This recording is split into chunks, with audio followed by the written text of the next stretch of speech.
Você sabia que a indústria da moda é responsável por 4% da emissão global de gases de efeito estufa? E mais, que ela está em crescimento acelerado de produção?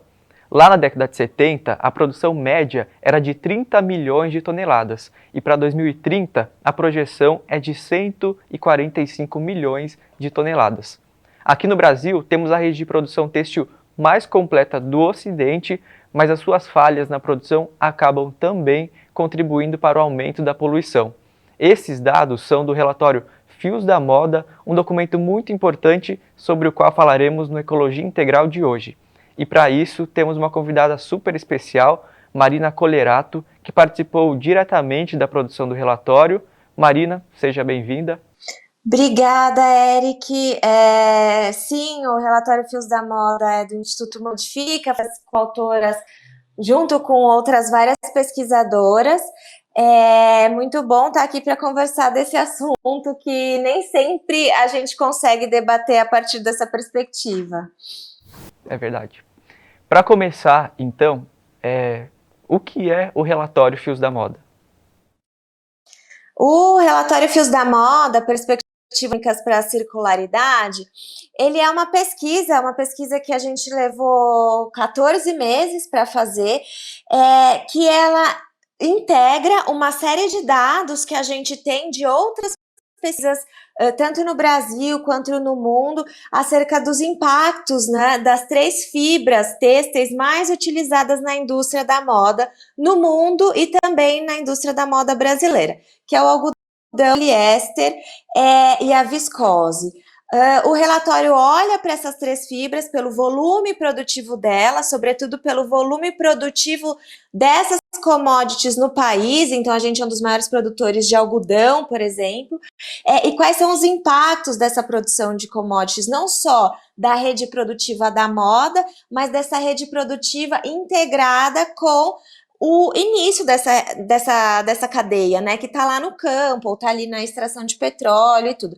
Então, o relatório Fios da Moda, ele lança a luz para essa rede produtiva, focada nessas 3 fibras têxteis, e olhando também como a gente pode entender essas fibras, utilizar essas fibras a partir de uma perspectiva circular, ou seja, para a gente garantir não só menor impacto negativo no processo de produção, mas garantir impacto positivo, ou seja, que a produção dessas fibras e a produção de moda no final tem uma capacidade de regeneração e de restauração dos sistemas sociais e ambientais.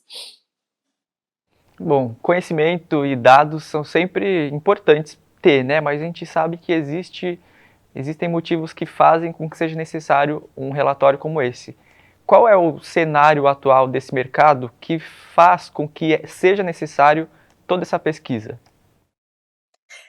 Pois é, tem 2 pontos aí, né? O primeiro deles é que a gente tem uma ausência de dados abertos e acessíveis no setor, tanto do ponto de vista da pesquisa científica acadêmica, quanto do ponto de vista da própria pesquisa industrial. Há muitos relatórios feitos, mas muitos deles ficam engavetados, não são conteúdos que podem ser acessados por outras pessoas com aquilo, né? São mais tidos como relatório de inteligência de mercado, inteligência industrial, etc. E um outro ponto é porque a indústria têxtil de confecção, a indústria da moda no geral, ela gera impactos socioambientais muito relevantes, né? Desde poluição de água, emissões de gases de efeito estufa, uso de recursos dos mais diversos, as questões de trabalho nessa rede produtiva também são bastante importantes, e as condições de trabalho em toda a rede, né? Desde o produtor que lida no campo com uma dose cavalar de agrotóxico, até aquela pessoa que está ali numa cooperativa trabalhando com reciclagem. Enfim, a gente tem a moda tem uma série de elos, diferente até de outras indústrias, né, que são muito, tem elos, tem cadeias produtivas mais curtas. A moda tem uma cadeia produtiva muito longa, então é importante a gente conseguir centralizar essas informações do ponto de vista de acesso para as pessoas terem um lugar de fácil acesso para entender e analisar esses dados, e ao mesmo tempo também para lançar luz para esses impactos, né? E para como é que a gente transforma impactos negativos em geração de impacto positivo. A necessidade do relatório vem exatamente desse lugar de importância do setor, tanto para esse cenário caos mundo que a gente vive hoje, tem o seu papel, quanto para sair dele também tem seu papel, né? E aí a gente precisa dos dados para, inclusive, fazer mensuração de resultados e saber se a gente está diminuindo nossas emissões de gases de efeito estufa quando a gente muda nossos processos produtivos, por exemplo. A economia circular, ela acaba surgindo como o que pode acabar com todos esses problemas, né? Ou pelo menos tentar. Mas ainda é uma economia que as pessoas não sabem muito o que é, né? Circularidade ainda é muito pouco falado. O que é a economia circular e como ela pode ser aplicada na indústria da moda? Com certeza, eu gosto de dizer assim que a economia circular é uma das soluções que a gente tem em mãos para superar esse sistema de superprodução, né? Porque o X da questão hoje de qualquer indústria operando no nosso sistema capitalista, que é totalizador, está praticamente espalhado por todo o globo, é que o próprio fluxo do capital exige o aumento contínuo da produção, né? E o avanço em espaços que a gente chama de não capitalistas. Por exemplo, quando a gente olha para a floresta, esse avanço é um avanço que reflete, na verdade, o próprio modo de funcionamento do sistema, que é um sistema de acumulação e produção exponencial e sem fim. A economia circular, a gente tem algumas escolas de pensamento, mas todas elas vão dizer, passo número 1, diminuir produção. Se a gente não diminuir o volume de produção hoje, a gente não consegue circularidade. E por que volume de produção? Só no Brasil a gente está falando de 9 bilhões de peças têxteis produzidas ano. Isso dá mais de 45, dá mais ou menos 45, 47 peças habitante Brasil. E a gente sabe que poucas pessoas consomem 47 peças. A gente tem pessoas que consomem muito menos, enquanto outras consomem muito. A gente tem também essa superprodução que escoa de forma completamente desigual. Então, a economia circular, ela olha para esse excesso e propõe outros caminhos de gerar valor para além desse extração de matérias-primas, produção de produtos, vendas de produtos e descartes desses produtos.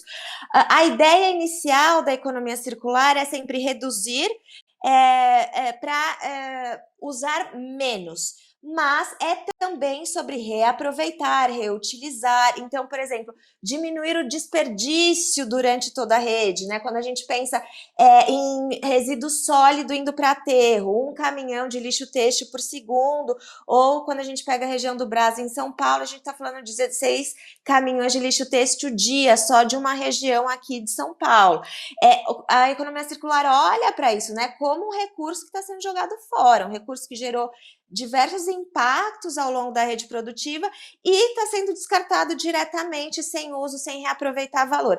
A economia circular é uma crise, isso em todos os processos, usar água e descartar sem reutilizar, enfim. Mas tem um cuidado muito grande com os processos de design para produzir produtos de maior qualidade, produtos que tenham capacidade de entrar no ciclo novamente, mas, sobretudo, é uma nova forma de pensar negócio, né? Como que a gente escapa do modelo de negócio, extrair, produzir e descartar. Esse é o grande convite da economia circular, que pode ser utilizado em N modelos de sistema, não só no sistema capitalista. Você pode pensar em alternativas sistêmicas econômicas que tenham a economia circular, os fundamentos do design circular como base para a sua produção de bens, inclusive essenciais. Vou fazer uma pergunta, pegando o gancho do que você falou, sobre essa média anual do que uma pessoa veste e que tem pessoas que vestem muito mais do que essa média e pessoas que não vestem nem o mínimo. Como você acha que a desigualdade social contribui para essa produção que a gente tem hoje? Bom, o primeiro ponto que eu diria, Eric, a desigualdade social possibilita que pessoas fiquem vulneráveis o suficiente para serem absorvidas pela indústria como mão de obra barata, mão de obra análoga à escravidão. A partir daí, você consegue ter uma margem de lucro muito maior, porque se você pode inserir pessoas na sua rede produtiva em condições precárias de trabalho, sem nenhum tipo de garantia, etc, etc, você, é claro, primeiro que essa pessoa não vai ter... É claro que tem N questões aí, né? Vai aparecer até leviano que eu vou falar, mas se a gente vamos pensar do ponto de vista de desigualdade social.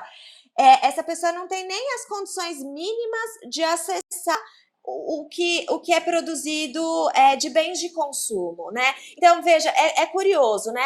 A moda o setor, como outros, não vou dizer só a moda, não, a gente tem problema de trabalho análogo à escravidão em outros setores, mas se aproveita da vulnerabilidade social, não só de pessoas, como de países, né, para produzir nesses lugares com o menor custo possível, para vender isso depois para a população. Se a gente tem uma população cada vez mais pauperizada, com uma rede social que só aumenta, esse fosso, né, que vai ficando maior, vai se refletir também no consumo desigual. E aí essas pessoas que estão consumindo ávida e loucamente, a gente está falando de uma cela da população que pode fazer isso e que garante o funcionamento dessa lógica insustentável do setor, né?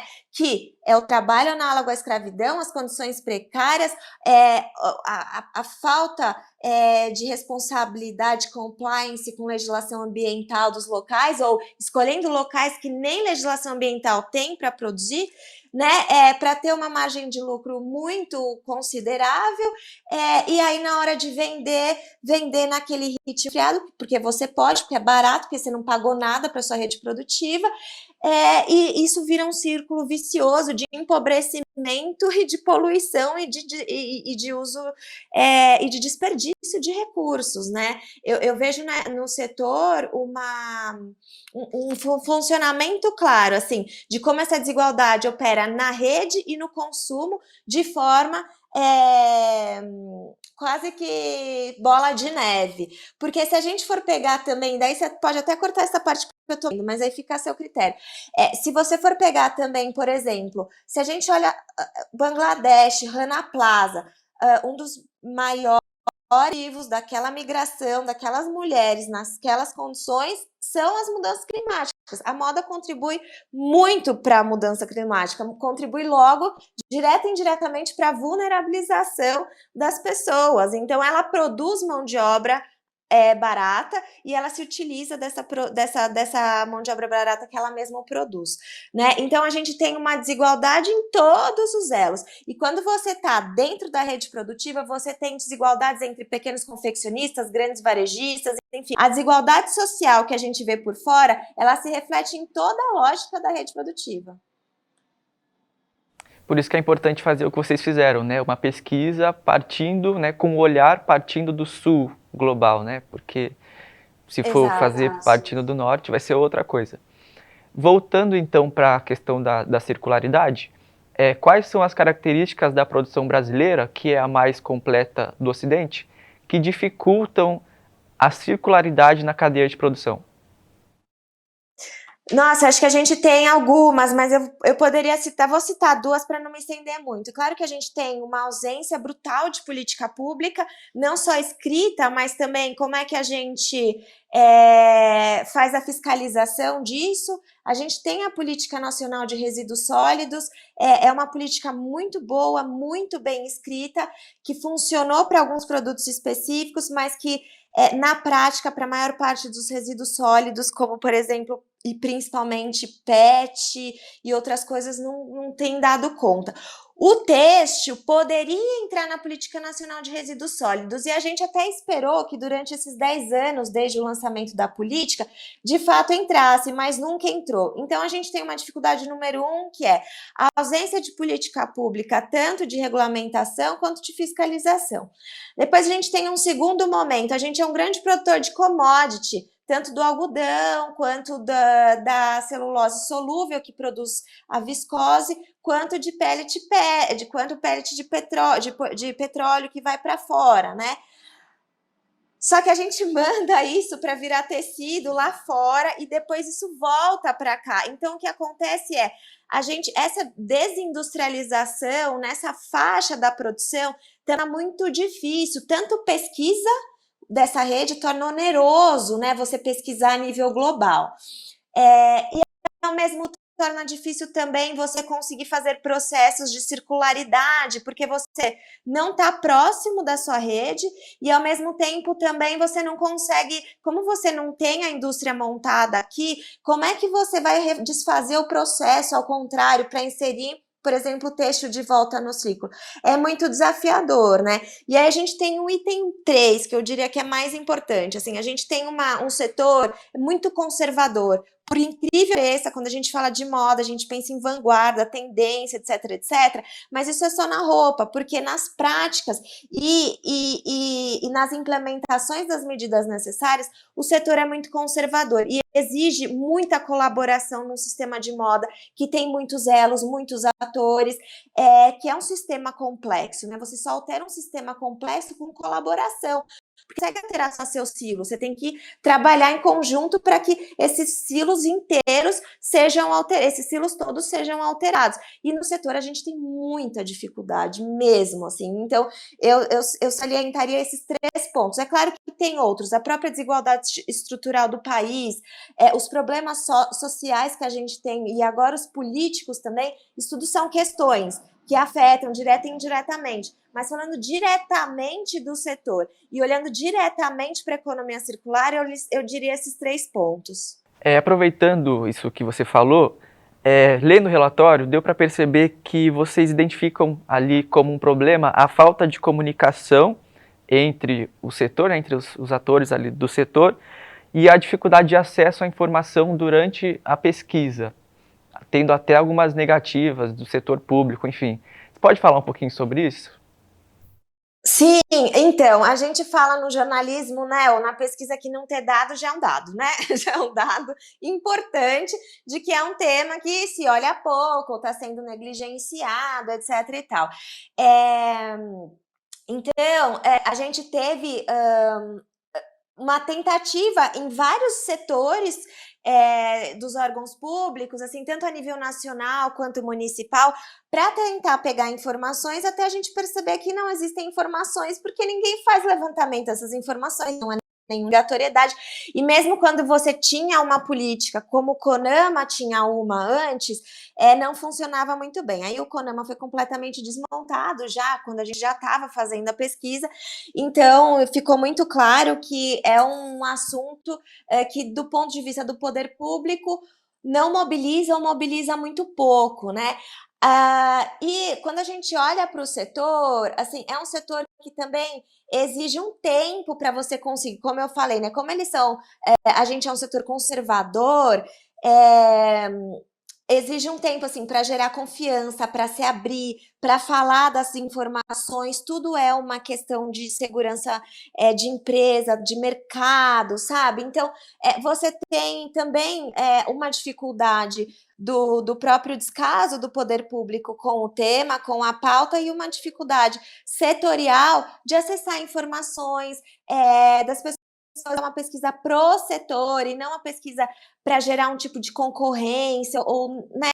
A gente está falando não mais do que de práticas empresariais, a gente está falando aqui de superar problemas que ou a gente supera ou a gente só vai se dar pior quando a gente está falando, por exemplo, a gente pode pegar como exemplo a questão das emissões de gases de efeito estufa. Então, essa mentalidade, né, de ser empresarial, concorrencial, como diferencial de negócio circular. Economia circular não é um diferencial de negócio, gente. Economia circular é uma parada que a gente precisa hoje para reduzir esse uso absurdo de recurso. É absurdo a gente pensar que tem lugar que as pessoas podem usar água para lavar calça jeans no processo industrial, mas não tem água para tomar, né? Então, assim, essa visão de que é uma concorrência e um diferencial de mercado atrapalha demais os avanços, porque os avanços eles precisam ser setoriais e não de uma única empresa. Eu não sei se isso responde mais ou menos o que você perguntou. Responde sim. Agora vamos falar um pouquinho sobre ser um pouquinho mais otimista, né? Como que os diferentes agentes dessa cadeia de produção, desde o produtor até o consumidor e até mesmo aqueles atores que não estão diretamente ligados, podem se utilizar desse relatório na prática? Bom, o relatório foi pensado para alguns campos, assim, né? Claro que para o setor em si, né, para a gente ter um ponto de partida de dados e para daqui a algum tempo a gente conseguir voltar nesses dados e fazer uma análise e ver se a gente conseguiu avançar em práticas, né, em implementações. Por exemplo, desde que o relatório foi lançado até o momento, a gente já tem 2 lançamentos, um já foi lançado, um ainda está, de marcas que conseguiram fazer reciclagem de têxteis de pós-consumo. Pós-consumo é quando a gente descarta a roupa, ou seja, ela já foi para o mercado e ela vai voltar para o ciclo, ao invés de ir para o lixo, né? Isso foi um avanço bastante importante, né? E o relatório, ele serve exatamente para esses atores, né, verem as possibilidades, claro, em certa medida também se sentirem pressionados. Para a sociedade civil, olhar para essas informações e cobrar, né, do poder público e privado ações para lidar, por exemplo, com diminuição de emissões de gases, diminuição de resíduo, política pública que favoreça matérias-primas recicladas, por exemplo, matérias-primas de menor impacto, políticas públicas que favoreçam, por exemplo, a questão de modelos de produção agroecológicos. A gente tem, por exemplo, ali a gente chama atenção para o Pinara, né? A gente acabou de aprovar a PL do veneno, mas a gente chamava atenção ali exatamente proposto para a política nacional redução de uso de agrotóxicos, porque isso ajudaria demais o desenvolvimento do algodão agroecológico no campo e da agricultura campesina, né? Então, tem insumos ali para a gente pressionar pela moda ou não por mudanças. E, sobretudo, a sociedade civil, né? Tanto na hora que a gente vai comprar uma roupa, pensar sobre isso, mas muito mais do que isso, entender como essa rede produtiva se relaciona com os problemas, inclusive estruturais do nosso país, e cobrar por mudança, cobrar por política pública, cobrar por política interna da empresa, né? Então, ele também tem esse foco.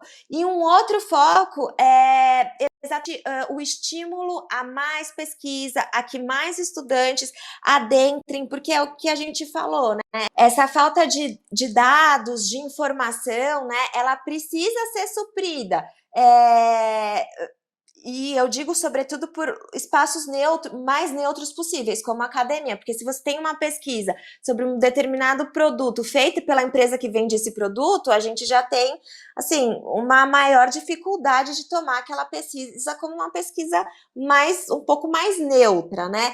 Então, o relatório também tem essa recomendação da gente produzir mais pesquisas, incentivar os nossos estudantes, inclusive de moda, a olhar para o setor e a procurar soluções para o setor, porque a gente sabe também que muitas soluções vão vir de pesquisa, tecnologia, desenvolvimento, e não é só a tecnologia high-tech, mas de organização, inclusive de ideias que a gente já tem aí há muito tempo e nunca foram colocadas em prática. Então, assim, acho que tem esse lugar da informação e da pesquisa que a gente busca estimular, porque acredita ser muito importante para cobrança e para mudança e para mapeamento desses impactos e dessa redução de impacto, sobretudo, que é o que a gente busca.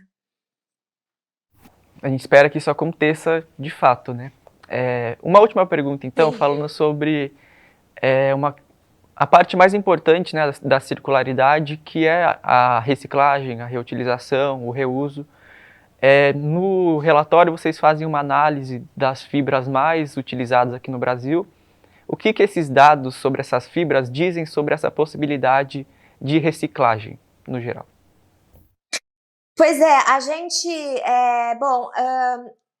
talvez seja importante destacar que o relatório é exatamente para olhar para cada uma das fibras e embora ele tenha, em alguma medida, um nível de comparação, por exemplo, o algodão consome mais água, ao passo que o poliéster emite mais gases de efeito estufa. A gente tem sempre o que a gente chama de trade-offs, né? Você não tem a escolha. Independente do que você escolher, você vai ter coisas boas e coisas ruins. Isso é uma coisa que a gente sinaliza na pesquisa, que a gente entende que é muito importante, porque a partir daí a gente consegue entender, então, que não é sobre este ou aquele, é sobre como é que melhoramos o processo deste e daquele também, né?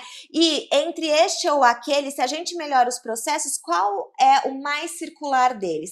E daí a gente vai propor o algodão agroecológico olhando para a circularidade a partir de algumas perspectivas, mas a primeira delas, a capacidade de regeneração do tecido social, né?